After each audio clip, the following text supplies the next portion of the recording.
Good morning, I'm Sheena Moline, and I'm going to be doing my presentation on Under Armour. First, I'm going to give you a little background on the company. Under Armour was first formed in 1996 by Kevin Plank. In 1998, they signed an agreement with the Warner Brothers, and in 2006, they entered the footwear business. They entered the performance training footwear in 2008. And then in 2009, they signed a 6-year agreement and became official outfitter of the Boston College Athletics. And they chose the Boston College Athletics because that is where Kevin Plank was going to school. In 2010, Under Armour introduced the performance of mouthwear, and in 2011, they introduced the charged cotton, the cotton t-shirts and stuff. 2012, their first factory house was built in Canada, and in 2013, they acquired the MapMyFitness, which is on your iPhones. And that's just a little bit of a company background.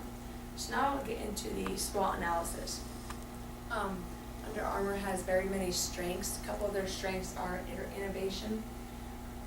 They offer a wide range of casual apparel and sports.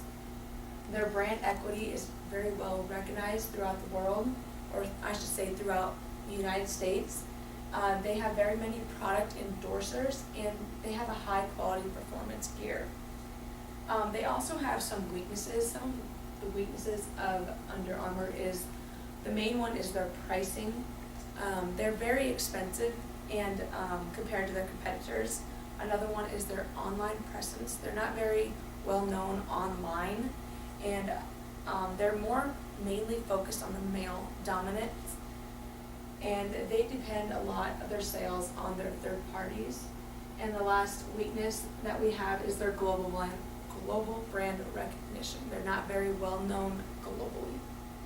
Some of the opportunities that Under Armour has is they emphasize a variety of sports, not just one sport. They have very many of them.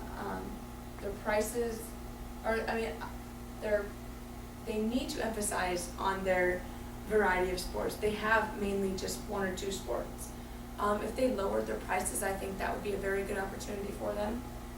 Their designs, and maybe they could increase the number of retail outlets, and they also could increase their global expansion because, like I said earlier, they're not very well known globally. And a very big opportunity I think that Under Armour could seek is their female market. I think the female market would be a wonderful market to get into when you're dealing with working out and sporting clothing. Some of the threats that Under Armour has, the competition in the sporting industry is very, very intense. The international competitors, of course, because they're not very well known globally. And then another threat is the changes in consumer trends. Like I said before, they depend on third parties. So the consumer trends, if consumer trends change, then they need to change as well. And they are kind of a relatively new company to the sporting industry apparel. Okay, so now I'm going to go into the financials of Under Armour. Okay, starting with the liquidity ratios, we have current ratio. Under Armour has a current ratio of 3.3%, as you can see. Companies in blue. That means that $3.30 is available against each $1 of current liabilities. Okay, they would have the ability to pay their current liabilities out of their current assets pretty well. Compared to the industry, the current ratio is 2.7 in the blue, and so Under Armour has a better current ratio compared to the industry. As you see, the industry is at 1.3, but in order to pass the test of liquidity, it needs to be measured against the industry, which I said earlier is 1.3. So they're doing fairly well in the quick ratio part. Under Armour has a higher current ratio and a lower quick ratio, which this is caused by their ending inventories. Okay, so now we're going to move on to the total debt ratio. The total debt, Under Armour's total debt is 0.33. Or we can say that Under Armour uses 33% of debt compared to the industry, which is at 41%. which is higher. Under Armour has 33 cents in debt for every $1 in assets. Therefore, there is 67 cents in equity for every 33 cents in debt. Okay, so now we're going to be moving on to the asset management ratios, which is inventory turnover and receivables turnover. With an inventory turnover of 2.55, meaning Under Armour turned over the entire inventory nearly a little over 2.5 times compared to the industry, which is a little over 3. Being fairly high is a good thing because it shows that the company does not overspend by buying too much inventory, and they don't waste resources by storing non-sellable inventory. But being lower than the industry is not necessarily what a company wants. Under Armour should look into steps to address this issue.